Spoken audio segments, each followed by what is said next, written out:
4 जो है उसको आपकी कॉपी में लिखा होगा कि इस परिच्छेद का शुद्ध रूप में अनुलेखन कीजिए। तो देखो एक बार मैं पढ़ लेती हूँ।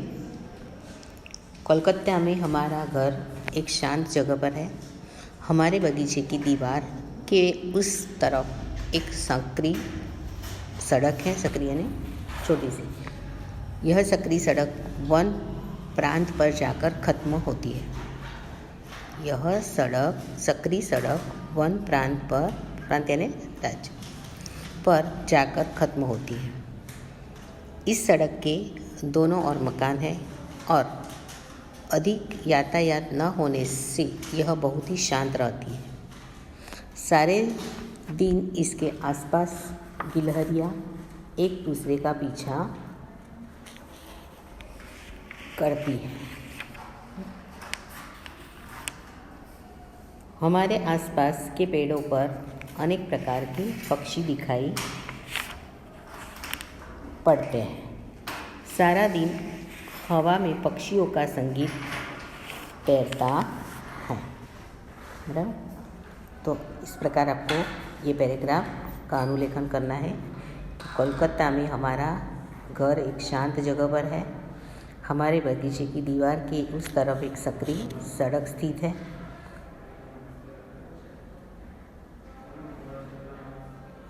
देखो इसमें लिखा है, मैंने आपको बताया था कि कैसे लिखना है।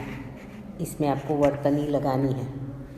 तो फिर से एक बार पढ़ लेती हूँ। कोलकाता में हमारा घर एक शांत जगह पर है। बराबर। ये पैराग्राफ तो वही का वही लिखना है। फिर हमारे बगीचे की दीवार की उस तरफ एक संकरी सड़क है नहीं पर स्थित है। क्या लिखना है? बीच में स्थित शब्द लगाना है। स्थित है। यह संकरी सड़क वन प्रांत पर जाकर खत्म होती है। इस सड़क के दोनों ओर मकान है और इस सड़क के दोनों और में पहला और में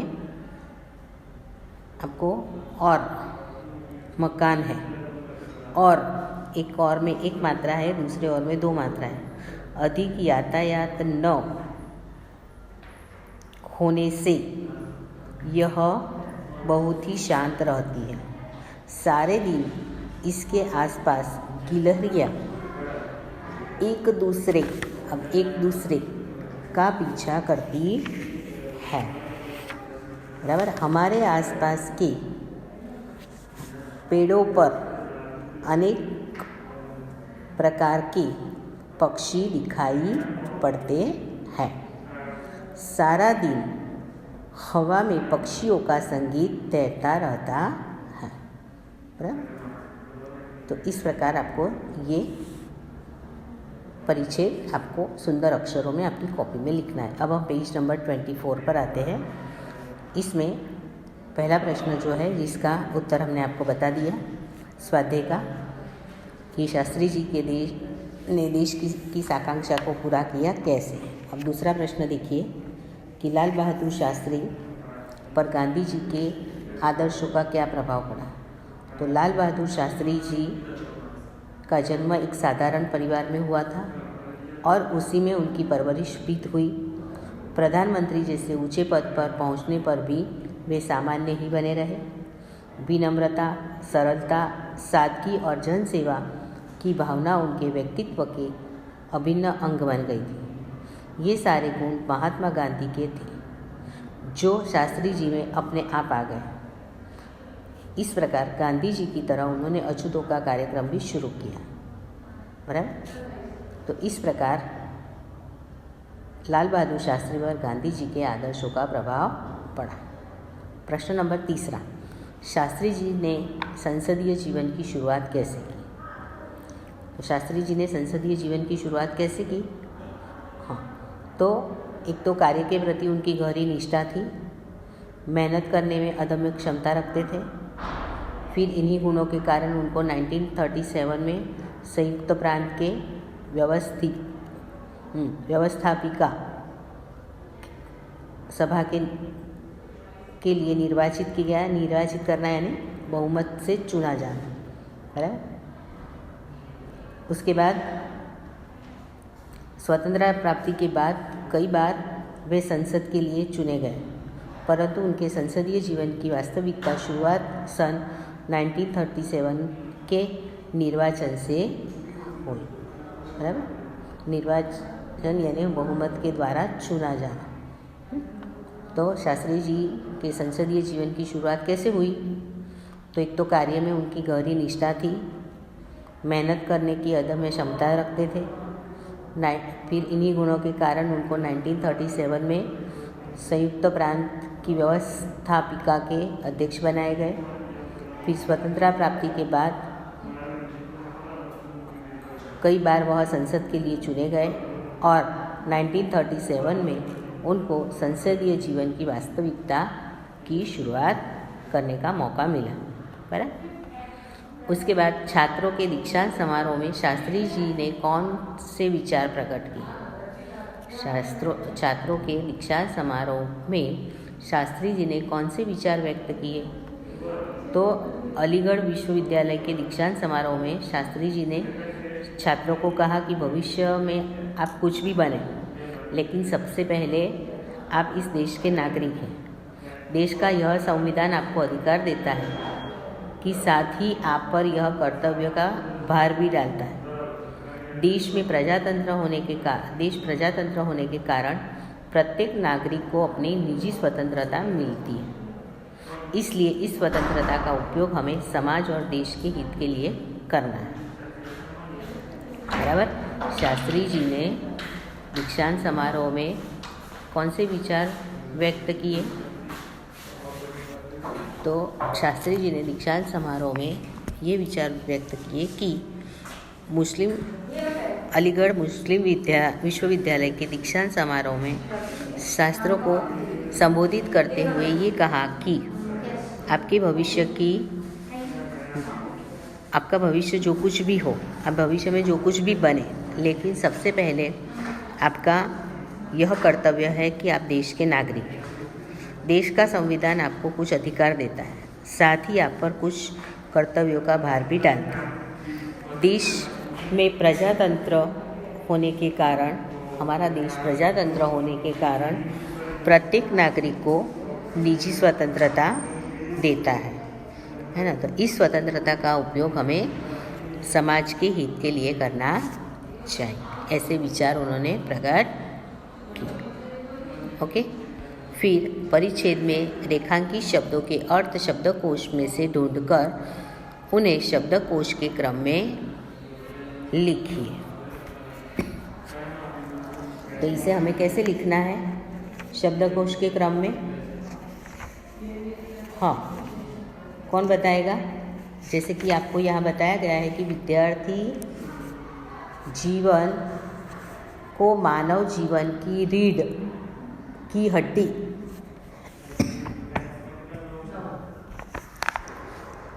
कहे तो कोई अतिशयोक्ति न होगी। रीढ़ मतलब मेरुदंड, लिख लो। रीढ़ मतलब मेरुदंड। विद्यार्थी काल में मानव में जो संस्कार पड़ जाते हैं, जीवन पर वही संस्कार अमिट रहते हैं। अमिट यानी अटल, अटल। फिर इसीलिए यही काल आधारशिला कहा जाता है। आधारशिला यानी नींव।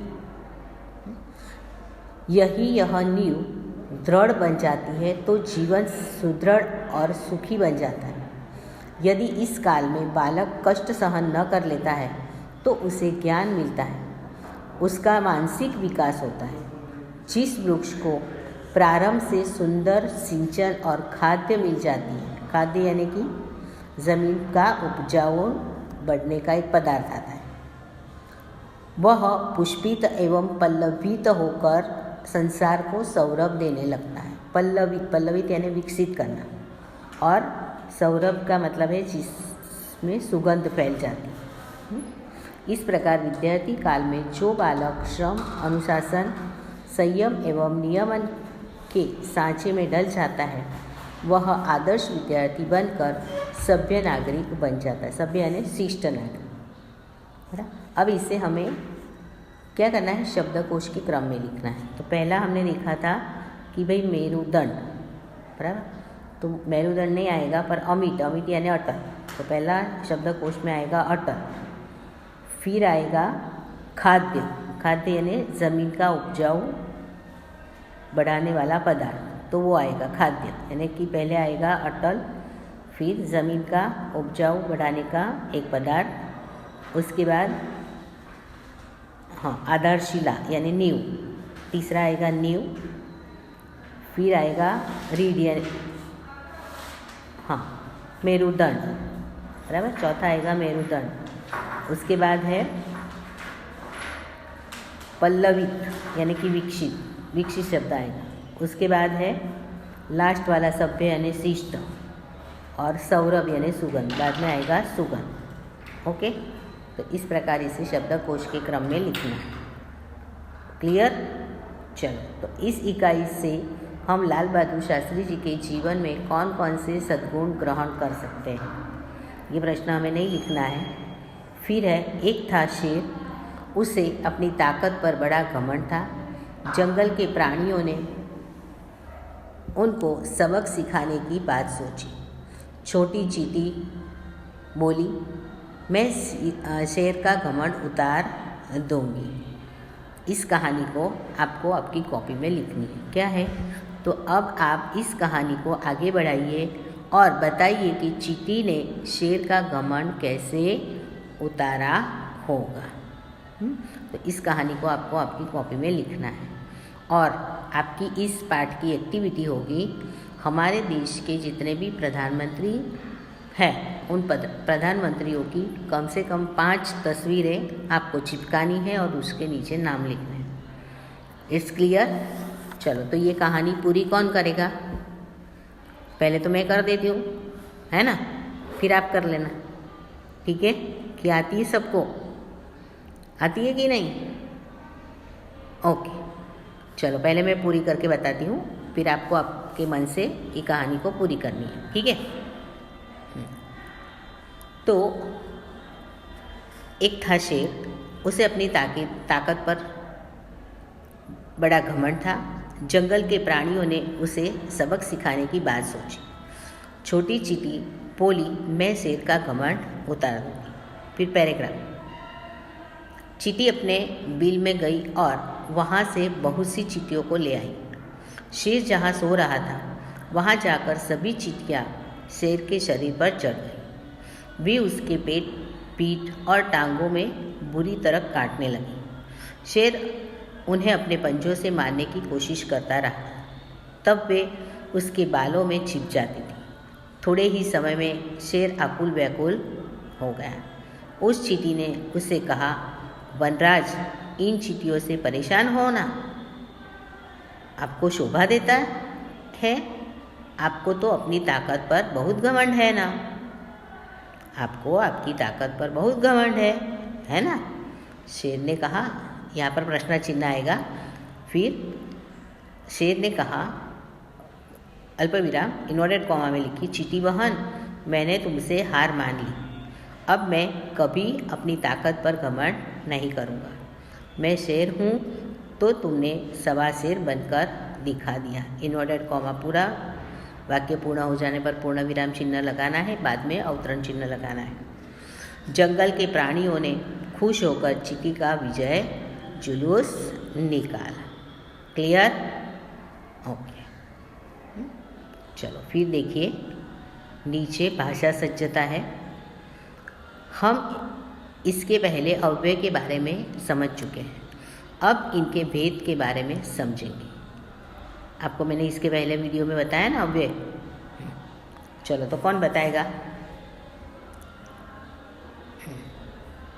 भावेश कम बोलता है। फिर शाहिल झटपट तैयार हो गया। सानिया प्रतिदिन कार्यालय जाती है। वंदना भीतर बैठी है। बराबर? तो ये क्या है? हाँ, अव्यय है।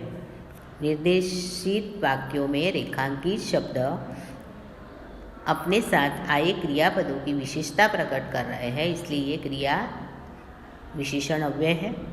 कम शब्द क्रिया का परिमाण यानी कि मात्रा बता रहा है। झटपट शब्द क्रिया की रीति बता रहा है यानी रीतिवाचक क्रिया विशेषण हुआ। प्रतिदिन शब्द क्रिया के काल और भीतर शब्द क्रिया के स्थान संबंधी विशेषता बताता है, अर्थात वे क्रिया विशेषण अव्यय है। बराबर। तो ये क्रिया विशेषण अव्यय हमने आपको बताया। क्रिया विशेषण अव्यय के कितने प्रकार थे बताओ, कौन बताएगा? हाँ, क्रिया विशेषण अव्यय, फिर और किसे पता है? अव्यय सिखाया ना मैंने आपको, याद नहीं है किसी को भी? कितने थे अव्यय हैं? किसी को भी नहीं पता? Very good. फिर और कौन से थे?